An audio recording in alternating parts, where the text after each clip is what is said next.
I honestly think I have the best supreme intelligent take on the one drop rule, and I honestly believe that most people will agree too. A little reminder on what that means. The definition reads, the one drop rule is a legal principle of racial classification that was prominent in the 20th century United States. It asserted that any person with even one ancestor of black ancestry, one drop of black blood, is considered black. I don't really believe in that, but to some differing extent, I do.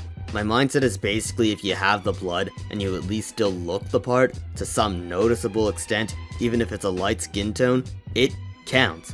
Let me provide some visual examples like this handsome dude, no homo, and his fire coat in the middle of my thumbnail. He's half black and half white.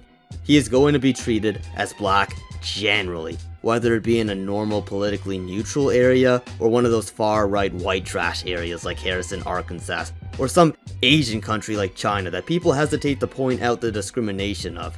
For the better or worse, that's just how it is, even if he has a whitewashed voice or wears turtlenecks. Yo, you my nigga, don't never forget it, no? The black community definitely doesn't treat another black individual differently if they're only half black or are extremely light skinned. So long as they don't straight up look mistakenly white, they let them in. To be honest, a whitewashed voice or behavior is more of a possible black community turnoff than a skin tone.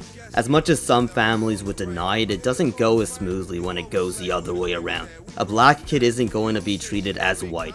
I know it sounds harsh and mean, and maybe that's not how things should be, but that's just how things generally are, even if it's a double standard. Here's some good examples of one drop rules that wouldn't count. Meghan Markle doesn't count for the most part. You can't even tell that she has black blood at all despite that being the case. Despite her claims of going through as much struggles as us, and her crappy attempts at using black victimhood without, you know, being visibly black is hilariously dumb and delusional, but whatever. That's the average behavior of the modern day white woman.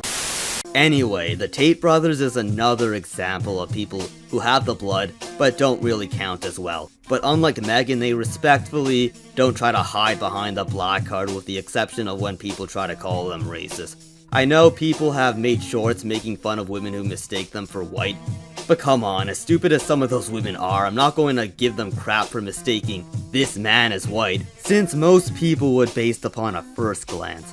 You know, let me give one final example of someone who still counts but barely does. Zoe Kravitz is probably as light as one can get while still counting as black. This example is flying a little too close to the sun, so I will emphasize barely as I know a few people may disagree.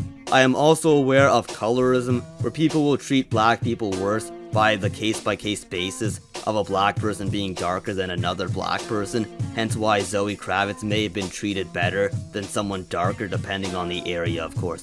I swear this one happens more within the black community than outside their race. Every time I hear a black person be called dark or crispy as hell, it's usually another black person saying it to them, which is quite funny. This also spills into dating preferences as well. Trust me on that one, as even I have such preferences at times.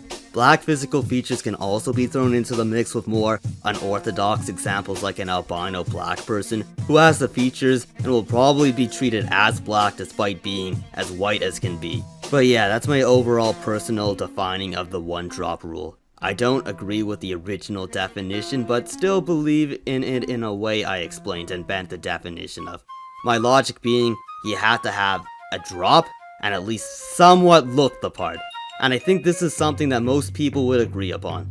But yeah, tell me what you think in the comments down below. I'm not just saying this for algorithm's sake, I genuinely want to hear it, even if the comment is as simple as, I agree.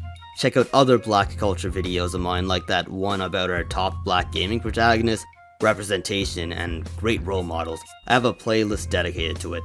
But yeah, thanks for watching.